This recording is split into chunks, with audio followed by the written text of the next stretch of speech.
Bienvenue au Bulletin des régions, une émission produite grâce à la collaboration de 20 télévisions communautaires autonomes associées à Cogeco. Bonne émission. Alors, qu'est-ce que ça évoque pour vous, le 5-10-15? C'est un espace absolument magnifique. C'était des belles professions dans ce temps-là? J'ai fait 40 ans, madame. Non. Je vois l'homme comme un arbre parce que l'homme prend racine comme l'arbre. Avez-vous l'impression qu'il y a une relève pour ça? Est-ce qu'il y a des jeunes qui vont pour pas que ça se perde? C'est cette année que ça vaut vraiment la peine de venir au marché public. Ça représente une belle tradition, en fait, qui est un peu un porte-bonheur pour les pêcheurs.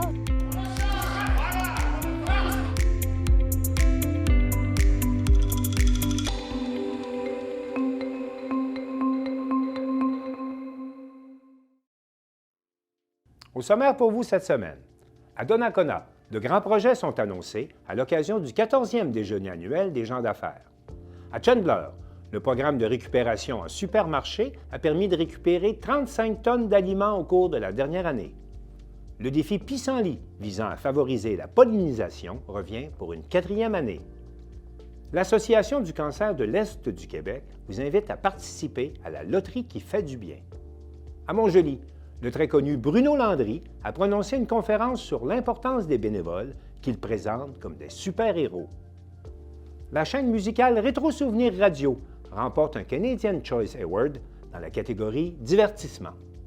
À Thetford, un tournoi de soccer inter-entreprise sert d'outil pour l'intégration des nouveaux arrivants. Mais pour commencer, on va se rendre à Sainte-Anne-des-Monts, où le Centre de formation professionnelle Micheline Pelletier, qui est spécialisé dans la formation des monteurs de ligne, souligne son 10e anniversaire.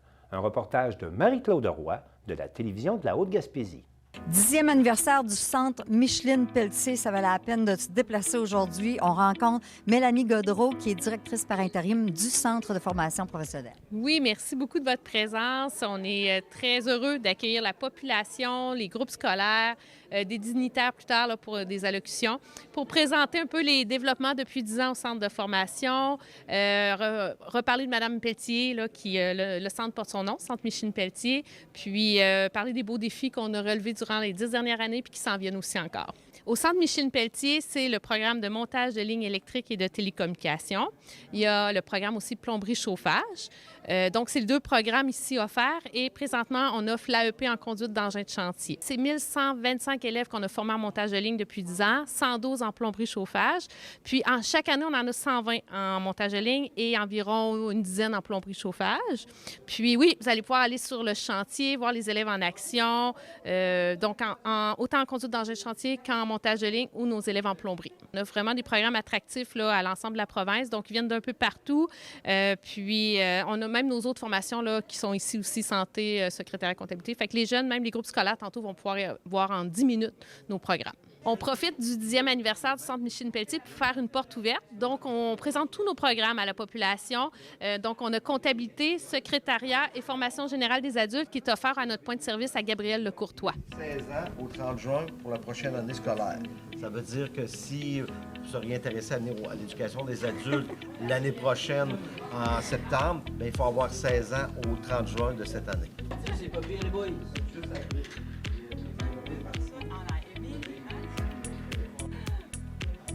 C'est principalement le logiciel qu'on utilise le plus. Ici, on a fait descendre des machines de notre chantier en haut. Alors, on offre là, sur 1 kilomètre l'AEP conduite d'engins de chantier dans le cadre de l'offensive en construction du gouvernement. Donc, nous avons une excavatrice, une chargeuse pelleteuse et un chargeur ici. Puis, les groupes scolaires là, peuvent découvrir davantage un petit peu les machines qu'on apprend dans ce programme de formation de courte durée.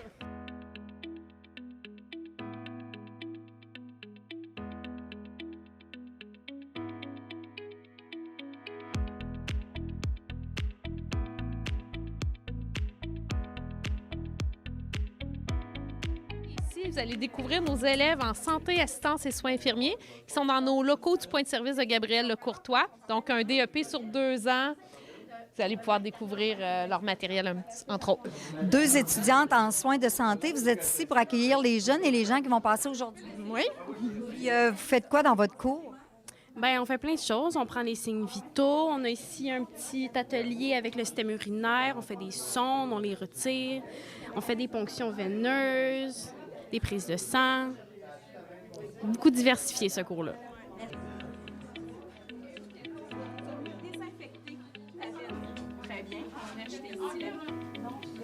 avec ça. C'est vraiment la méthode, exactement. Dans le cadre de notre formation en l'AEP conduite d'engin de chantier, on a loué un simulateur parce qu'on pense que c'est un plus pour la formation en conduite d'engin de chantier qui débute leur formation, s'approprient un petit peu des techniques sur un simulateur. Donc, les élèves peuvent découvrir cette technologie qu'on tente d'intégrer dans notre formation. On est dans cette majorité. On va creuser ça.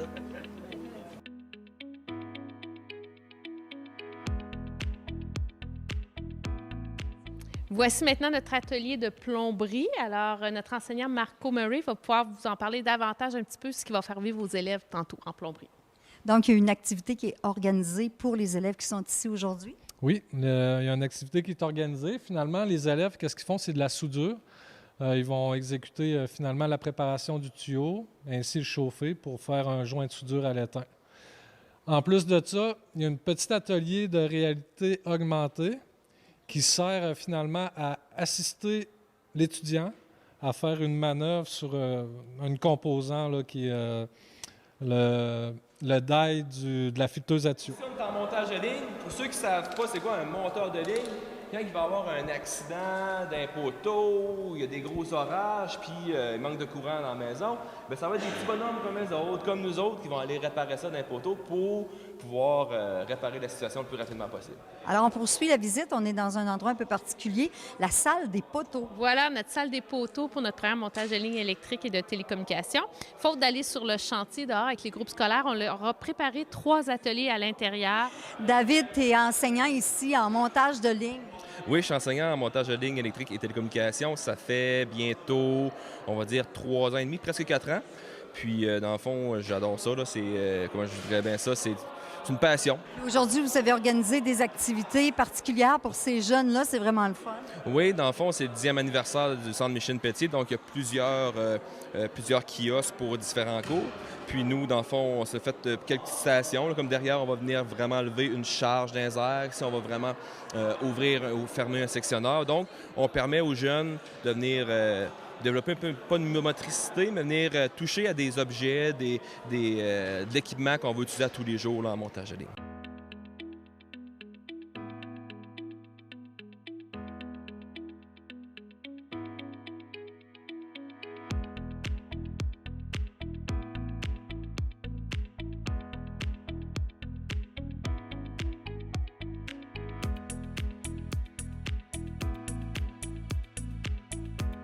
On est parti avec le minibus. Les gens vont avoir la chance de faire le tour du terrain avec ce petit minibus-là. Puis c'est le fun parce que là, on est rendu vraiment sur le terrain où les jeunes en montage de ligne sont déjà dans les poteaux.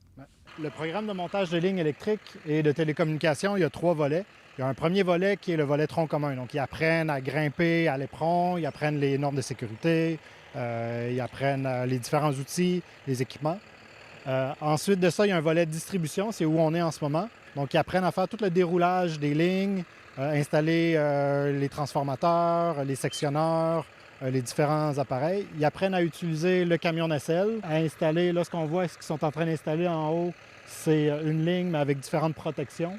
Dans le fond, il y a tout le temps comme quelqu'un au sol qui est un groundman, qui prépare le matériel pour amener les choses là, aux gens qui sont en haut. Puis on en voit un peu plus loin, je ne sais pas si Roger va être capable de voir, mais très loin dans le fond, là-bas, qui sont aussi montés dans des poteaux qui sont différents.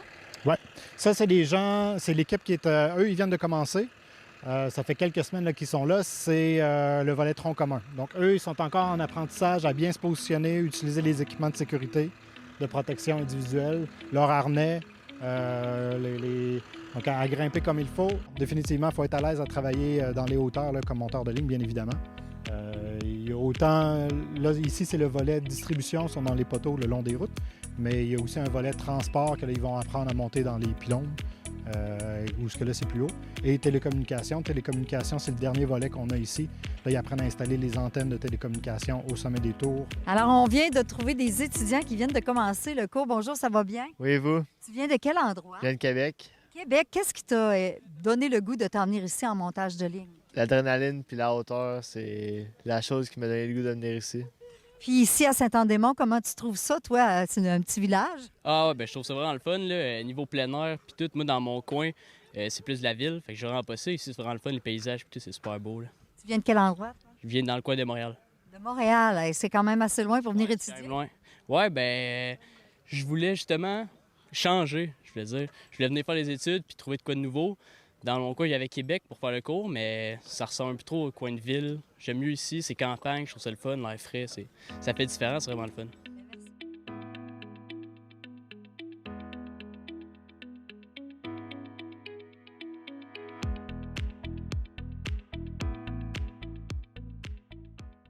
Aubert Tremblay de CJSR était au 14e déjeuner annuel des gens d'affaires de Donnacona. On écoute son reportage. Le déjeuner annuel des gens d'affaires de Donnacona est l'occasion d'en apprendre beaucoup sur les projets de la ville. C'est la 14e édition cette année et 186 personnes étaient là. Sur l'arrivée de Microsoft, on n'a pas su grand-chose, à part que les travaux sur le terrain ont commencé et que ce sera un grand bâtiment. Les travaux ont commencé le 12 février, puis je crois que le 19, il n'y avait plus un arbre. Ça s'est fait excessivement rapidement. Qu'est-ce que vous voyez à la photo de gauche, qu'est-ce que ça va ressembler? Puis celle de haut, bien, on n'est pas rendu à New York, là, mais c'est pas mal ça. Des représentants de la compagnie étaient là, mais ils ont surtout parlé de leur service d'intelligence artificielle. Ce qui est sûr, c'est que dans notre quotidien, au niveau des gouvernements, des municipalités, des entreprises, des PME, il va y avoir des choses extraordinaires qui vont pouvoir se faire avec ça. Ça va amener des grands changements sociétaux. Il ne faut pas avoir peur de le réaliser. La venue de Microsoft oblige la municipalité à agrandir son parc industriel, qui est maintenant plein. On a déjà entamé des discussions là-dessus pour faire une demande d'exclusion de la zone agricole en collaboration avec la MRC de Portneuf. On parle entre 4 et 5 millions de pieds carrés. Évidemment, c'est des démarches de longue haleine, là. On se le cache pas. On a eu des rencontres déjà avec des différents paliers gouvernementaux là-dessus. Le terrain où était située la papetière commencera bientôt à être décontaminé. La décontamination va se faire sur place. Alors, ça veut dire que le camionnage, oui, il va peut-être en avoir un peu, mais la majorité de la décontamination va se faire sur place, comme je vous ai dit tantôt. Le tout devrait commencer d'ici quelques semaines. Ils vont sécuriser le site, comme vous voyez la ligne bleue là, en haut, là, c'est la clôture. Il va y avoir des espaces qui vont être dégagés pour que le monde puisse aller voir ce qui se passe en bas, justement. La ville se dotera aussi d'une usine de traitement des eaux usées, un très gros projet. 26,5 millions, ce projet-là. Donc, c'est pas rien. Évidemment, on a une aide financière de l'ordre d'à peu près 80-82 % venant du gouvernement du Québec. Donc, c'est la bonne nouvelle. Mais vraiment, ça nous met en bonne position pour être en mesure de pouvoir poursuivre notre expansion au courant des prochaines années. Les travaux pour aménager le bassin de rétention des eaux sous le parc Jean-Baptiste Matte avancent bien. Je vais vous donner une idée. Là, prenez les 3 maisons, vous voyez à gauche, là, vous enlevez le toit et vous les rentrez dedans. Ça, ce bassin-là, c'est pour le contrôle contrôle des ouvrages de surverse. C'est tout simplement lors du printemps, lors de la fonte des neiges, ou s'il arrive une pluie diluvienne qu'on perd complètement le contrôle, bien, l'eau va s'en aller dans ce bassin-là, qui va être contrôlé. Après ça, lui, il va le retourner dans nos bassins d'eau usée.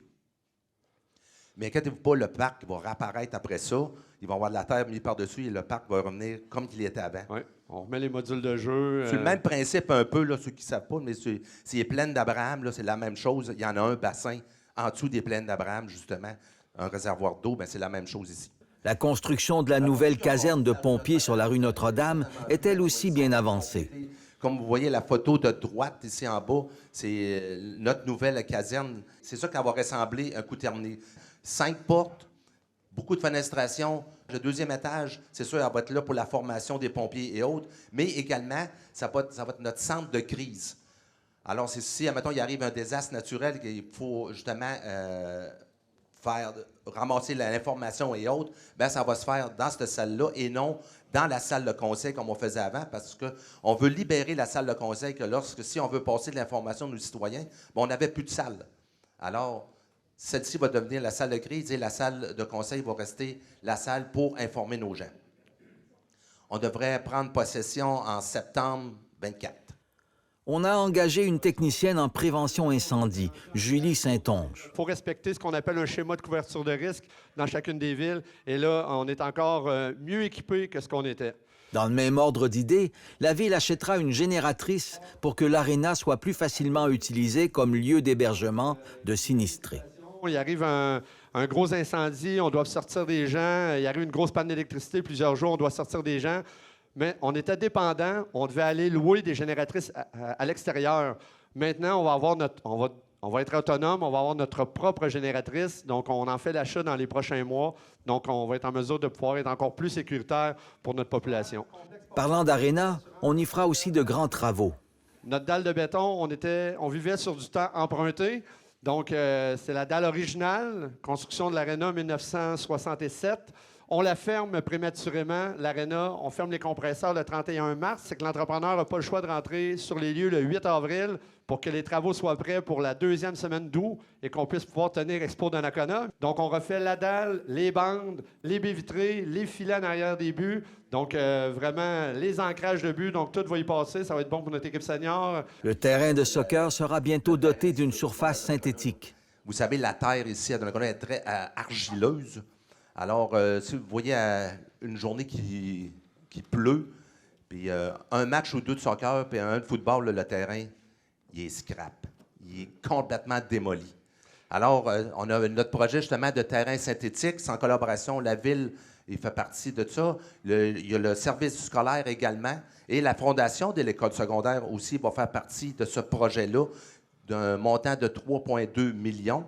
On refait le terrain. On refait les estrades, on refait les lampadaires, on refait la boîte du commentateur qui est là.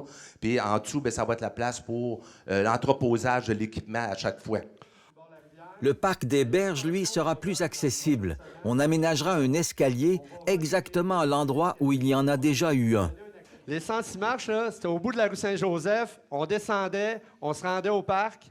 Bien là, ils vont revivre. Donc, au même endroit, on va refaire. Puis je vous le dis, dans le devis, on a exigé qu'il y ait 106 marches pour faire un bon symbole. Donc, un accès de plus. Je sais que les gens de l'école primaire, l'école de la Savonnière, ça va être super le fun pour eux autres. À quelques centaines de mètres, ils vont pouvoir y aller avec les élèves. Pour continuer à développer le parc des Berges, la Ville a même embauché une agente de développement, Marie-Josée Laliberté. Elle travaillera aussi à dynamiser le centre-ville. On investit cette année 100 000 $ dans le vieux Donnacona. Il va y avoir du marquage au sol, ça, en collaboration avec les écoles qui vont participer. Et puis, les lumières que vous voyez en haut, il reste quelques retouches à faire, là, les ententes avec les propriétaires des bâtisses de chaque côté qu'on peut accrocher les lumières, mais c'est déjà en notre possession. Du côté des organismes communautaires, l'ouvroir déménagera dans un bâtiment offert par Promutuelle Assurance. Les clients n'auront plus à descendre et monter des escaliers. L'ouvroir vient ainsi s'ajouter à l'offre de services communautaires déjà concentrés dans ce secteur de la rue Notre-Dame. Accès Travail Portneuf, Carrefour Jeunesse Emploi, le Halo et la Licorne. On peut donner bien des services à nos nouveaux arrivants dans ce secteur-là et aux gens qui sont dans le besoin. Du côté des entreprises, maintenant, le Canadian Tire doublera sa superficie. Une sorte de motel industriel est en train de voir le jour, qui louera des locaux à des entreprises en démarrage. Il y aura aussi une ferme de houblon et une grande entreprise d'impression sur canette. C'est un investissement de monsieur, entre autres, Christian Giguère, propriétaire de Meshtech, entre autres, de Stadaconé. Donc, bon, puis je pourrais en nommer, je pense qu'il y en a une cinquantaine. On est bien content qu'ils investissent chez nous. Ça, c'est à l'intérieur, là. C'est pas des bâtisses, là. C'est juste des canettes. Il y en avait 5 millions de mémoire là, dans notre pot quand on est allé visiter. Puis ça, il reste encore bien de la place. En fait, c'est qu'ils ont une machine qu'ils sont allés chercher en Israël qui fait de l'impression sur les canettes. Avant, les canettes, lorsqu'ils étaient imprimés, c'était un genre de plastique qui était chauffé. Puis maintenant, avec le recyclage, ça ne sera plus accepté. C'est pour ça que la nouvelle version, tout ce qui va être imprimé sur les canettes en aluminium, c'est de la peinture qui est mise dessus. Aubert Tremblay pour CJSR à Donnacona. La boucherie Godin qui vous a servi le déjeuner ce matin, c'était bon, hein? J'espère que je n'ai pas encore mangé.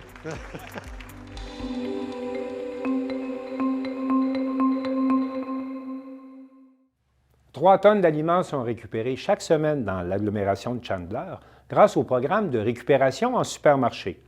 On écoute un reportage de Jean-Denis Laperrière de la télévision du Rocher-Percé. Le programme de récupération en supermarché est un projet pilote mis en place par le Réseau en développement social Rocher-Percé pour récupérer les surplus alimentaires des supermarchés et les redistribuer aux personnes dans le besoin. En raison de l'intérêt suscité par le programme, celui-ci est en cours de processus d'incorporation pour devenir une entité à part entière. Chaque semaine, près de 60 personnes bénéficient de l'aide du programme, avec environ 3 tonnes d'aliments récupérés et 18 organismes en tirent profit, notamment le Centre d'action bénévole Gascon-Percé, pour lequel des plats surgelés sont préparés. Nous discutons de ces avancées avec Laurent Gélina, le nouveau coordonnateur du PRS. Alors, Laurent Gélina, nouveau coordonnateur du programme de recyclage en supermarché. Bonjour. Oui, bonjour Jean-Denis. Ça va bien? Très bien, toi? Oui. Tu es bien installé à ton nouveau... Oui, c'est ça. Ça fait 1 mois que je suis arrivé à peu près. Je reprends le programme de récupération en supermarché ici. C'est un super beau programme. C'est ça, on fait la récupération des denrées dans 3 supermarchés. Et les 2 IGA du territoire, la MRC, puis le Super C à Chandler. Donc, on récupère tous les aliments ici, puis on les redistribue.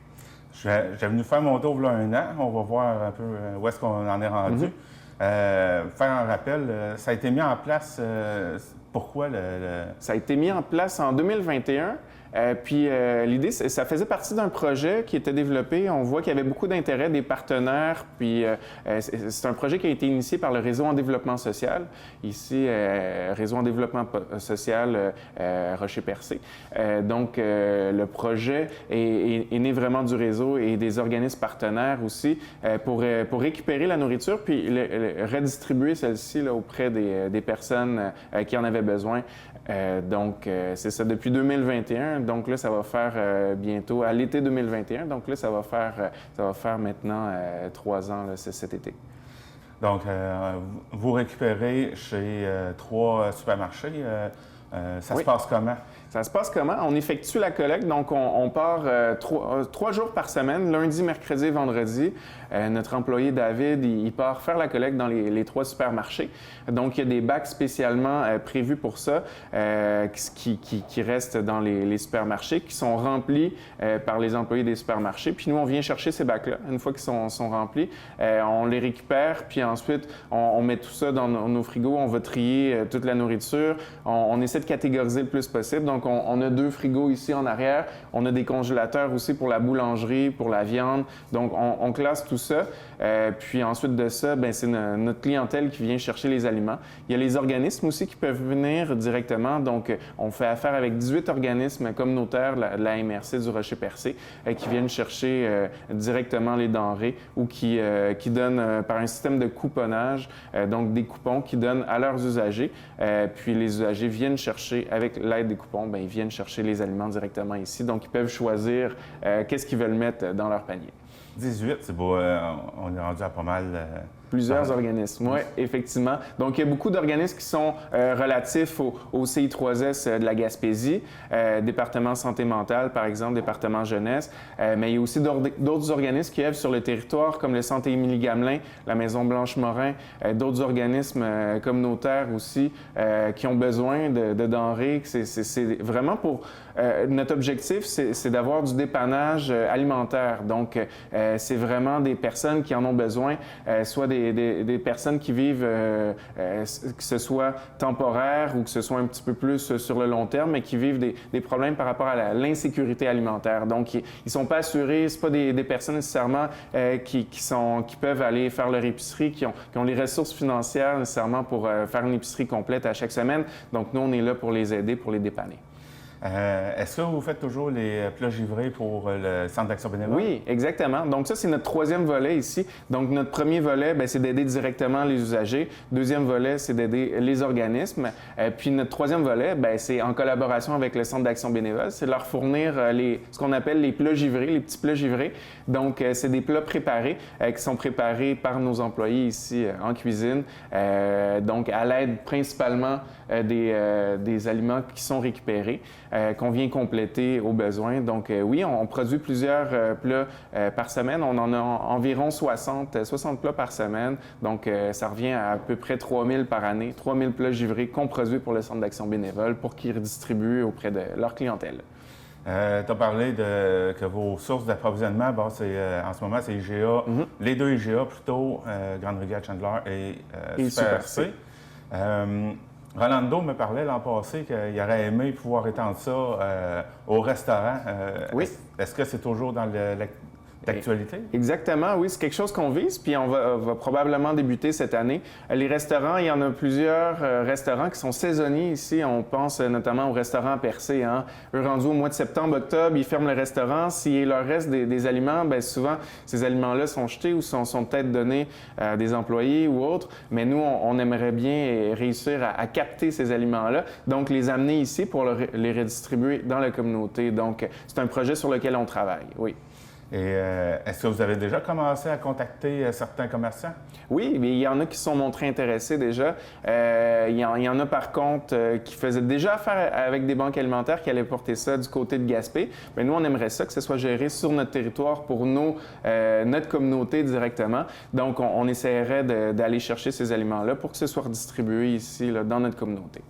Sinon, j'imagine qu'ils peuvent toujours vous contacter aussi pour...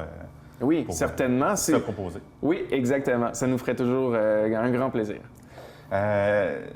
Vous avez aidé à peu près combien de personnes par semaine? Oui, par semaine, des gens qui viennent ici avec leur coupon, il y en a environ, 60 par semaine là, qui viendraient ici chercher des aliments. Oh, hey, c'est pas pire pareil. Oui. On est ouvert tous les jours de la semaine, du lundi au vendredi, sauf le jeudi qu'on est fermé. Donc, sur nos 4 journées d'ouverture, lundi, mardi, mercredi et vendredi, il y aura un total de ces personnes-là qui viendraient ici chercher des aliments. Donc, vous aidez environ 60 personnes par semaine qui viennent ici. Côté récupération, vous récupérez quelle quantité de nourriture? Là? On en récupère beaucoup. À chaque semaine, parce que la récupération se fait à chaque semaine, beau temps, mauvais temps, il y a toujours de la nourriture qui est générée dans les épiceries. Donc, c'est 3 tonnes par semaine qu'on vient récupérer dans les 3 épiceries actuellement. Puis, donc, par année, c'est 35 tonnes. Donc, c'est pas mal. Puis, sur cette quantité-là, c'est ça, c'est des aliments qui sont invendus souvent qu'on va récupérer. Pas souvent. C'est toujours des aliments invendus qu'on va récupérer. Puis des fois, il y en a, c'est ça va être des fruits et légumes, par exemple, qui sont un petit peu défraîchis, ou ça peut être aussi des produits laitiers qui approchent la date de péremption. Donc, tous ces produits-là, on va les récupérer. Puis, il n'y a pas grand-chose qu'on va jeter au final. Tout va trouver preneur. C'est moins de 5 % qu'on va finalement mettre nous-mêmes au compost. Donc, vous voyez que la très, très grande majorité de ce qu'on récupère va finalement trouver preneur.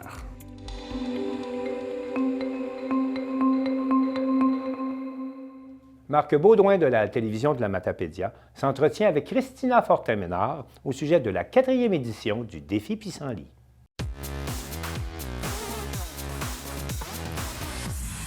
Le beau temps arrive, les pissenlits vont pousser. Alors pourquoi ne pas faire le défi Pissenlit? L'événement est de retour pour une 4e édition et pour nous entretenir sur le sujet, je reçois une des cofondateurs du projet, Christina Fortin-Ménard. Bonjour Christina. Bonjour. Tout d'abord, pouvez-vous nous rappeler qu'est-ce que le défi Pissenlit?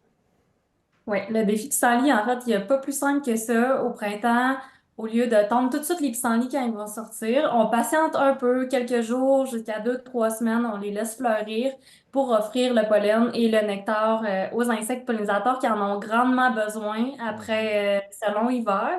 Donc, c'est aussi simple que ça. On retarde la tonte du gazon de quelques temps. Comme je l'ai mentionné, c'est la 4e édition. Donc, en 4 ans, le défi Pissenlit a pris de l'ampleur. Oui, absolument. On a commencé ça tout petit. C'était vraiment une idée très, très simple, là. On a pensé à ça. On s'est dit que ça serait vraiment le fun que dans les gazons, on voit surtout des petites pancartes « Je protège les pollinisateurs » plutôt que des petites affichettes qui disent « Attention aux pesticides ». Alors, on a lancé l'idée du défi Pissenlit en 2021. Puis on se retrouve 4 ans plus tard. Ça a pris beaucoup d'ampleur. C'est maintenant devenu un OBNL. Donc, chaque année, il y a de plus en plus de villes, d'entreprises et surtout de citoyens qui participent. Fait que là, vous êtes rendu à la grandeur du Québec, là. Pas mal, Oui, j'imagine. oui, même en Ontario, puis tranquillement un petit peu plus loin dans le Canada. Ça s'en vient de où? Ça s'en vient vraiment en gros. Est-ce que vous êtes surprise de toute cette expansion-là, de cette popularité-là? C'est sûr que la première année, ça a été une très grosse surprise. Là, déjà, quand on a eu les premiers appels des médias, on s'attendait pas du tout à attirer l'attention comme ça. Mais je pense que les Québécois, en fait, sont prêts. Ils veulent aider les insectes pollinisateurs, ils veulent contribuer pour l'environnement. Donc, c'est vraiment ça qui a contribué au succès du défi Pissenlit. Et c'est pour ça qu'on poursuit d'année en année, qu'on espère pour encore longtemps. Comme tu l'as mentionné, là, c'est devenu un organisme à but non lucratif depuis l'automne 2023. Fait que là, maintenant, vous avez votre site Internet, vous avez même votre propre visuel. On peut voir votre logo sur votre chandail. Oui, exact. Donc, on a une nouvelle image de marque pour souligner ça. On a une belle équipe de bénévoles aussi qui entoure tout le défi Pissenlit. Ça grandit, là. On entend parler aussi qu'il existe le mouvement là, No More May, qui est en français « Mais sans tondeuse ». C'est quoi la différence entre ce mouvement et le défi Pissenlit? Le défi Pissenlit, je vous dirais là, que la principale différence, c'est qu'il n'y a pas de durée. Donc, selon où on est dans le Québec, laisser pousser le gazon jusqu'à la fin mai, ça peut devenir un peu exagéré. Donc, par exemple, dans le secteur de Montréal, là, la première tonte va peut-être avoir lieu à la mi-mai, 20 mai, ça va être bien correct. Puis plus au nord, ben ça va être peut-être début juin, mi-juin. Donc, le défi Pissenlit, l'important, c'est d'offrir des fleurs aux pollinisateurs, puis il n'y a pas de durée. Comme le No More May, c'est vraiment plus le mois de mai, mais défi Pissenlit, là, on n'a pas de restriction à ce niveau-là. Mais c'est-tu le même objectif, le mai sans tondeuse? C'est-tu pour permettre aux insectes pollinisateurs de faire leur travail? Oui, c'est deux mouvements là, qui ont comme but d'aider les insectes pollinisateurs. En fait, de laisser un peu la nature reprendre sa place. Les fleurs sont là pour une raison, puis c'est pour aider les insectes pollinisateurs. Fait que vous êtes un peu complémentaires, là, si je comprends bien. Oui, exact. C'est deux mouvements qui sont partis presque en même temps. Quand on a démarré le défi Pissenlit, on ne savait pas que No More May existait. Donc, c'est deux idées qui viennent vraiment de deux extrémités du monde, mais qui ont quand même un but commun. Que vous soyez un individu ou une corporation, si vous voulez vous aussi contribuer à faciliter la tâche des insectes pollinisateurs, rendez-vous sur le site Internet défipissenlit.ca. Vous trouverez toutes les informations et comment adhérer au défi Pissenlit.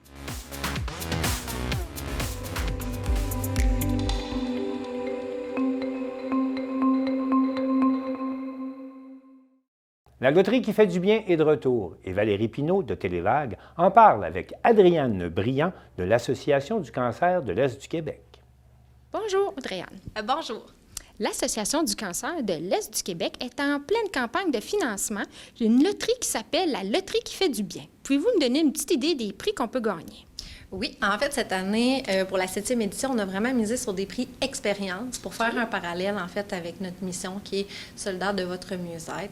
Le premier prix à gagner, c'est un spa, un gazebo. On a un sidou, on a des forfaits voyage, on a des forfaits vacances. Vraiment, ce qu'on veut, c'est permettre aux gens de gagner des belles expériences pour un total de 50 000 $ vraiment en prix amassé cette année. Mais c'est où qu'on peut acheter les billets? En fait, on peut acheter les billets de plusieurs façons. On a 71 points de vente. On a aussi la possibilité de l'acheter en ligne sur le site de la SEC, à sec.org. Vous pouvez acheter votre billet en ligne. Donc, pour ceux qui veulent participer, le tirage va se faire le 12 juin. Les gens ont jusqu'au matin 8 heures pour acheter leur billet. Est-ce que les fondations des hôpitaux de l'Est du Québec vont recevoir un pourcentage des ventes des billets? Oui, en fait, on a 6 fondations là, qui font partie, en fait, de nos partenaires cette année. Effectivement, l'objectif du partenariat avec ces fondations-là, c'était de leur permettre de réinvestir ce montant-là directement, en fait, dans leur centre hospitalier des régions. Là. OK. Puis le restant de l'argent, qu'est-ce que vous voulez faire avec? En fait, l'argent va servir principalement dans les services qu'on offre dans l'Est du Québec. On parle de nos trousses réconfort, qui sont des trousses qui sont offertes à toutes les personnes qui reçoivent un diagnostic de cancer et qui commencent des traitements. Donc, c'est une trousse avec beaucoup de produits qui sont adaptés pour ces gens-là. Pour l'hôtellerie, Omer Brazo, en fait, pour offrir des nuitées qui sont abordables, on parle de 35 $ par nuitée. Et dans ce 35 $-là, il y a le déjeuner qui est inclus et le dîner, un coupon offert pour la cafétéria de l'hôpital. Et finalement, pour notre fonds d'aide, parce qu'on sait que non seulement le cancer, ça amène beaucoup de chamboulements dans une vie, mais ça amène aussi des perturbations financières. Donc, depuis 2018, en fait, on a un fonds d'aide qui est là pour ça, pour subvenir aux besoins des gens qui malgré les prix abordables de l'hôtellerie, n'y arrivent quand même pas financièrement. Donc, c'est principalement là-dessus que les fonds vont être réinvestis. On a quand même 64 % de notre clientèle qui provient de la Gaspésie. Donc, ces gens-là n'ont pas d'endroit dans les hôpitaux pour suivre leur traitement. Tout se fait ici, à Rimouski. Qu'est-ce qui différencie un séjour à l'hôtellerie Omer Brazo d'un séjour d'un hôtel pour recevoir des traitements de cancer? En fait, c'est vraiment une expérience qui est complètement différente. Premièrement, il y a le coût. Donc, nous, ici, c'est vraiment un coût qui est très abordable. Les gens aussi, l'hôtellerie est directement avec l'hôpital. Donc, les gens ont juste une porte à traverser et ils peuvent avoir accès à leurs services en oncologie. Donc, on est vraiment proche. Mais aussi, c'est toute une communauté qui se forme ici parce que les gens qui viennent, ils séjournent parfois 6 à 8 semaines. Les gens se connaissent, apprennent à se connaître, ils développent des liens. Ça devient vraiment un esprit communautaire ici à l'hôtellerie. Même nous, les employés, on s'en rend compte, on voit qu'il y a des liens qui se créent, il y a des amitiés qui ressortent de l'hôtellerie. Donc, c'est complètement différent d'aller à l'hôtel parce que tu n'es pas seul, tu es avec d'autres personnes qui vivent exactement la même chose. Et en plus, mais ici, on a toujours des activités, on a des choses qui sont proposées pour les gens qui en ont besoin. On a aussi une intervenante sociale qui est là pour leur venir en aide à eux, mais aussi à leurs proches aidants. On a de la massothérapie qui est partout sur le territoire, en fait, qui est offert aux gens qui suivent un traitement. La boutique chez Martine, en fait, qui est une boutique spécialisée en prothèses mammaires et capillaires. On a vraiment une conseillère qui est spécialisée, qui a une formation, on a un inventaire assez impressionnant. En fait, ce qu'on se fait dire souvent par les résidents, c'est que les gens à l'hôtellerie, les employés, c'est des gens qui sont fins, qui sont à l'écoute, ils se sentent pas tout seuls, en fait, parce que même si on sait qu'au Québec, c'est 60 personnes par jour quand même qui décèdent d'un cancer, c'est un nouveau diagnostic à tous les 8 minutes. Quand on reçoit un diagnostic, on peut vraiment se sentir tout seul. Donc, ici, ce que les gens aiment, c'est que vraiment, ils ont l'impression d'être entourés puis d'être soutenus au travers de cette épreuve-là. J'encourage tout le monde à acheter leurs billets, non seulement parce que c'est vraiment des prix incroyables cette année qu'on a réussi à aller chercher parce qu'on a vraiment des super bons partenaires partout sur le territoire, mais aussi parce que c'est vraiment une bonne cause. La situation économique actuelle fait en sorte que les gens ont besoin d'aide, pas juste au niveau psychosocial, mais financier aussi. Puis une grande partie, en fait, des fonds qui sont amassés, qui vont servir à ça pour être capable de soutenir le plus possible les gens qui viennent ici puis qui ont besoin de nos services. On n'est pas, on n'est pas optionnel, on est essentiel. On n'a pas le choix d'être là parce que les gens ont besoin de nous.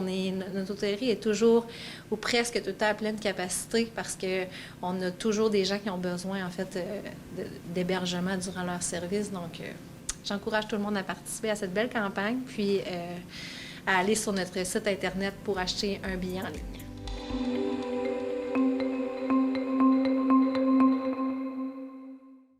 Bruno Landry, du groupe RBO, a prononcé à Montjoly une conférence sur les bénévoles qu'il qualifie de super-héros.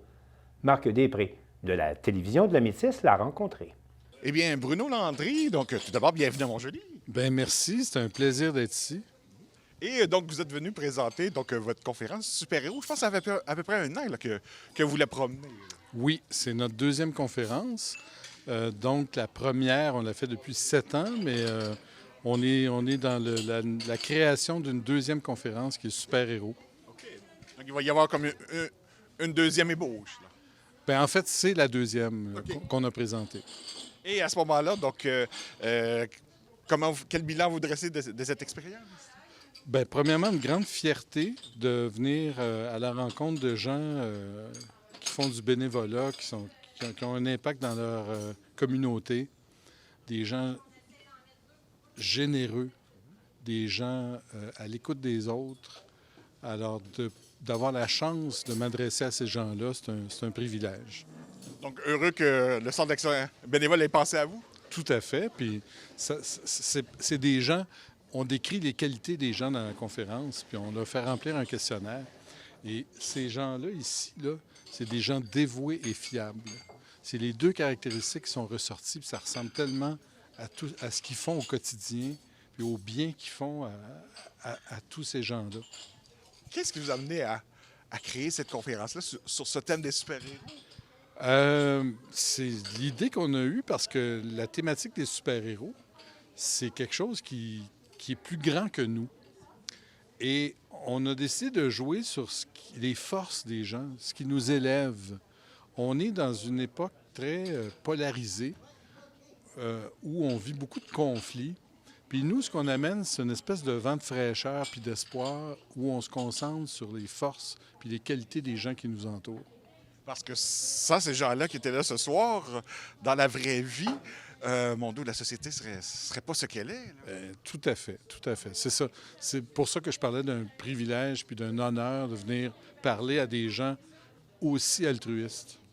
Et bien entendu, là, les gens, lorsqu'ils ont vu votre nom sur une affiche, ont pensé à RBO automatiquement. Donc, pour du RBO, ils vont pouvoir aller à Trois-Rivières, à l'amphithéâtre Cogeco cet été, à compter du 17 juillet, voir l'hommage que le Cirque du Soleil rend à RBO. Malheureusement, je ne suis pas dans le spectacle. Non, heureusement, je ne suis pas dans le spectacle. J'ai essayé d'appliquer, mais on m'a dit que j'ai pas la souplesse, en fait. Au niveau psychologique, je suis très souple, mais physique, un peu moins. Donc, à ce moment-là, c'est l'une des expériences que les gens vont pouvoir éventuellement, parce que, bon, RBO, quand même, on est rendu à 43 ans, je pense. Merci de le souligner à l'écran. 43 ans, effectivement. Bon. Maudite entrevue. mais pour vous, c'est un très beau bagage qui vous amène justement à de belles expériences. Oui, puis c'est... Quand on fait des spectacles d'humour, s'il y a un message en plus, c'est un bonus. Pour une conférence, c'est l'inverse. Si on fait rire, c'est un bonus. Ce qui est important, c'est ce qu'on apporte aux gens, puis le message qui sous-tend toute la conférence Super-héros, et aussi l'autre conférence qu'on présente qui s'appelle les 10 commandements. Et en plus, les gens repartent avec un beau cadeau. Là. Oui, mais là, il ne faut pas vendre le punch, mais effectivement, chacun a eu un cadeau personnalisé. C'est ce qu'on offre à la fin de la conférence. Et à ce moment-là, quels sont vos projets les plus près? Bien là, on est toujours en train de présenter nos deux conférences. On fait le tour du Québec. On s'en va à Rouen la semaine prochaine, Lévis la semaine suivante. Alors, on continue à se promener. Saint-Félicien s'en vient. Alors, on met beaucoup de kilométrage sur notre voiture. Et à ce moment-là, si quelqu'un aimerait vous accueillir, c'est quoi la meilleure façon? C'est la boîte de conférenciers Horizon qui s'occupe de nous que les gens contactent. Okay. Et à ce moment-là, vous amenez avec le sourire, la bonne humeur. Oui, ça demande beaucoup de préparation, cette conférence-là. Oui, alors, il y a un questionnaire à remplir, puis nous, on prépare le fameux cadeau personnalisé qu'on va donner aux gens. Et puis, c'est ça.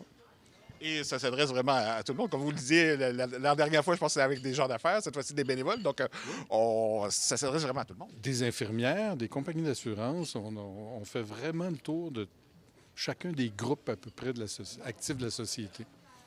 Et donc, qu'est-ce qu'on peut souhaiter à Bruno Landry, là, éventuellement? Une belle continuité, puis de continuer à rencontrer des gens aussi intéressants. Bien, merci beaucoup. Merci. Danny Bérubé de CTB-TV est à Louisville, où la chaîne musicale Rétro Souvenir Radio a remporté un prix prestigieux. On écoute son reportage. Le Canadian Choice Award est une récompense qui célèbre les entreprises locales ayant réellement brillé au cours de la saison. Grâce au vote du public, la radio Internet Rétro Souvenir est la grande gagnante dans la catégorie divertissement. Avec sa programmation diversifiée, Radio Souvenir nous ramène dans le temps pour nous faire revivre les chansons d'autrefois. Le 5 avril dernier, directement des mains du député de Berthier-Masquinongé, M. Yves Perron, les deux cofondateurs, M. Normand Godard et sa fille, Mme Christine Godard, se sont vus remettre ce fabuleux trophée. Alors, bonjour tout le monde. Je suis Yves Perron, évidemment, député de Berthier-Masquinongé. Très, très heureux aujourd'hui de recevoir des gens qui nous font honneur, des gagnants du certificat d'excellence du Canada Choice Award, des gens qui sont des artisans de la radio Rétro Souvenir Radio. Ils nous font voyager dans le temps avec de la belle musique et nous donnent l'occasion, en fait, de procéder à la remise officielle du prix ici dans les bureaux de Louisville. C'est un grand privilège pour moi de faire ça. C'est des gens qui nous rendent fiers, qui rayonnent partout. Donc, je suis en compagnie de M. Normand Godard, Mme Christine Godard, qui sont à chaque côté de moi et qui sont les cofondateurs de la radio. Puis, je suis ici également avec les animateurs Richard Baillargeon et Jacques Savoie. Et sur ce, je vais laisser peut-être la parole au récipiendaire du prix. Puis après ça, on procédera à la remise officielle. Merci, M. C'est bon? Perron. C'est avec un grand plaisir que nous avons l'honneur de recevoir le prix Canadian Choice Award pour la catégorie divertissement. Pour nous, c'est la reconnaissance de 10 années de travail, travail qui a été ajourné par ma fille Christine, qui s'est dévouée pendant ces 10 années à la radio. Je vais lui laisser la parole. Et je remercie aussi tous nos animateurs que sans eux, on n'aurait pas pu se rendre où on est rendu aujourd'hui. Je cède la parole à Christine. Merci. Comme je viens de le mentionner, mon père Normand, c'est grâce à une équipe fiable et solide que nous sommes parvenus pendant toutes ces années à offrir un divertissement de qualité. Nous souhaitons remercier personnellement chacun de nos animateurs et les membres de notre équipe pour leur travail acharné. Nous voulons aussi remercier les auditeurs pour leur fidélité et de nous avoir mis en nomination pour ce prix qui est pour nous, qui représente beaucoup, surtout en ce moment que nous célébrons notre 10e anniversaire. Donc, merci. Merci beaucoup. Après la remise du trophée, M. Perron tenait personnellement à leur remettre une lettre officielle du gouvernement. Alors, je tiens personnellement à vous féliciter pour votre prix, Canada Choice Award. C'est une belle manière de célébrer votre 10e anniversaire, Mme Christine l'a souligné. Vous rayonnez sur toute la région et je vous en félicite. J'ai également profité de l'occasion pour m'entretenir avec les récipiendaires. Monsieur Normand Godard et Mme Christine Godard, félicitations pour votre prix. Merci beaucoup. C'est quand même valorisant de recevoir ce genre de prix-là. Oui, surtout qu'on ne s'y attendait pas. Hein. C'est des auditeurs qui nous ont mis en nomination. Donc, on a reçu un email nous disant qu'on avait été mis en nomination. On ne connaissait pas ce prix-là avant. Donc, on a été surpris. Dites-moi, ça vient d'où cette idée-là? Pourquoi partir une radio Internet? Je vais le laisser répondre. On veut toujours une passion pour la radio. Et puis, on a la radio dans laquelle je vais travailler pour monter, mettre en onde, qui nous a quittés à Saint-Gabriel. Et puis, j'ai tout le temps, depuis le plus jeune âge, j'ai tout le temps une passion pour la radio. Puis vous avez une passion aussi pour les anciennes musiques, la musique rétro. Oh oui, nous autres, c'est des années 50 à 2000. Et puis, on a plusieurs titres. On a, je ne sais pas combien, mais le choix musical qu'on a, c'est que la même musique ne reviendra pas au bout de 2-3 heures. On a un choix de combien de... On a au-dessus de 2500 chansons et on ne se concentre pas seulement sur la musique commerciale. Là. Nous autres, c'est de la musique souvenir. La radio, rétro souvenir comme ça, c'est pas juste la radio musicale, là. C'est pas juste la musique toute la journée. Vous avez des animateurs aussi. Oui, on a des animateurs, mais c'est pas trop de blabla, là. Ils sont recherchistes, nos animateurs, puis c'est plus de la musique que du blabla. Ils vont expliquer les chansons, ils vont donner des anecdotes au sujet de la musique qu'ils font jouer, mais ils vont pas se mettre à raconter la température ou quoi que ce soit, là. Ça va être au sujet de la musique qui va jouer, puis c'est la musique. C'est une radio musicale. En tout cas, on vous souhaite longue vie, ça c'est sûr et certain, encore plusieurs années, puis félicitations pour votre prix. Merci beaucoup. Merci beaucoup.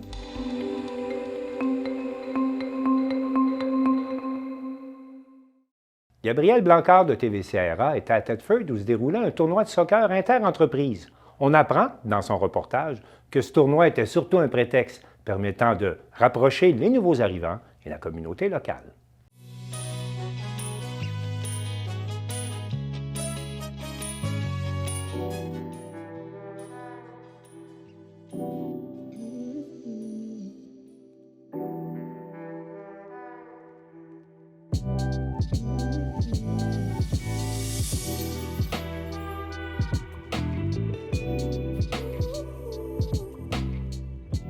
Bonsoir à tous, ici Gabriel Blancard. On se retrouve en direct du Cégep de Thetford où s'est déroulée la finale du tournoi de soccer inter-entreprise organisé par Pericla.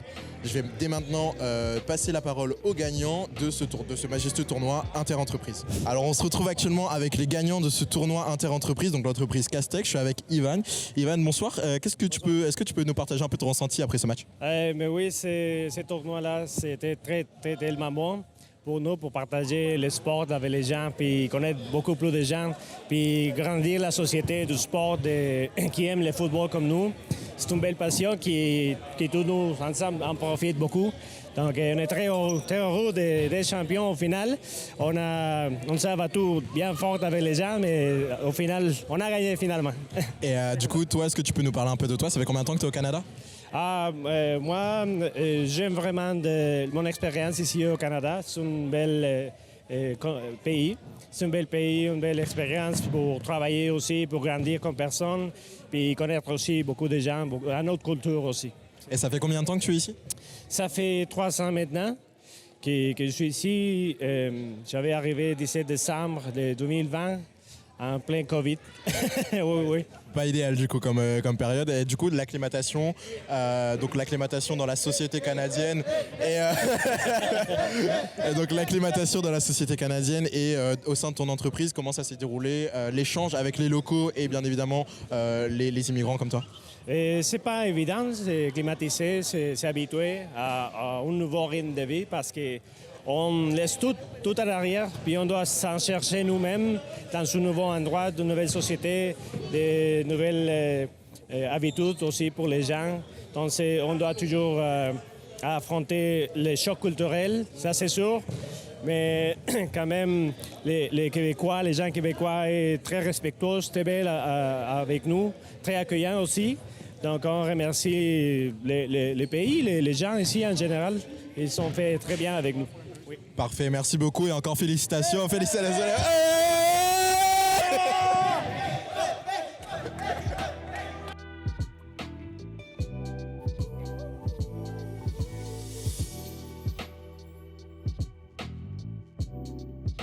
Alors on se retrouve ici en direct du Cégep de Thetford pour cette finale du tournoi de soccer inter-entreprise organisé par Pericla. Je suis en compagnie de Mohamed. Mohamed, bonsoir.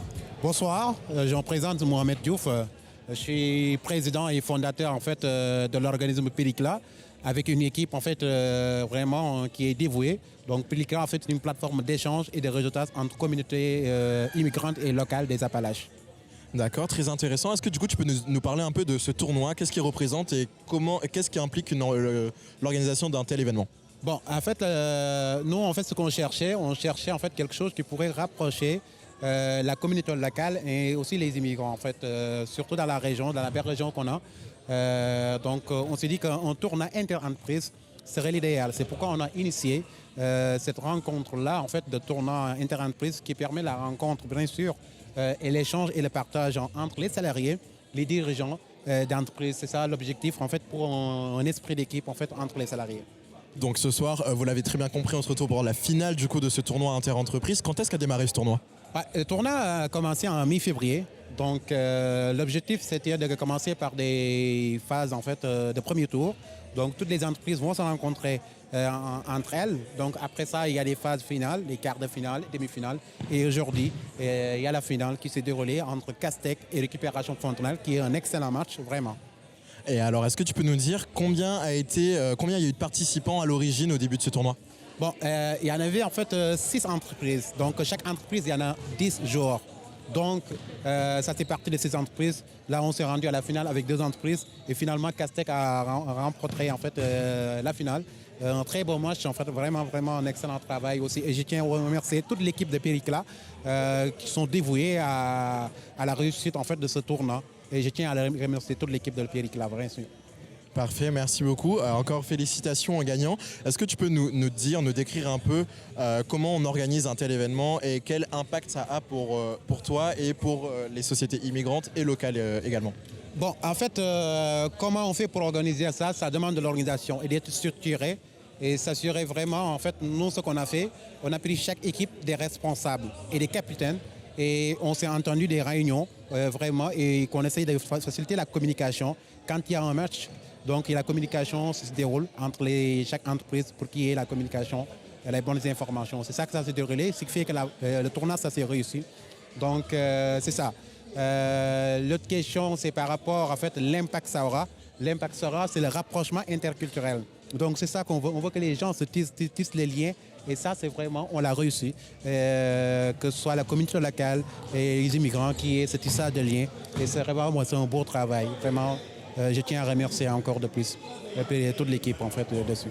Alors, merci beaucoup. En tout cas, on peut noter que l'événement a été une réussite. Qu'est-ce que tu aurais à dire aux entreprises qui aimeraient faire partie de cet événement? Bon, en fait, ce qu'on veut, on veut pérenniser l'événement. Donc, l'année prochaine, donc, on invite toutes les entreprises qui n'étaient pas présentes, en fait, de participer prochainement à la prochaine édition. Donc, ça nous ferait plaisir, vraiment, que toutes les entreprises de la région participent à ce tournoi inter-entreprise pour le rapprochement interculturel. C'est ainsi que s'achève ce tournoi inter-entreprise organisé par Péricla. Nous vous le rappelons, ce tournoi avait pour but de lier les communautés immigrantes et locales et les entreprises entre elles, une initiative de M. Mohamed Diouf. Nous vous remercions de nous avoir regardés. Je vous souhaite une excellente soirée. C'était Gabriel. À bientôt. Alors, c'est tout pour cette édition du Bulletin des régions. On espère que ça vous a plu. Je remercie toutes les stations de télévision participantes et je vous dis à la prochaine.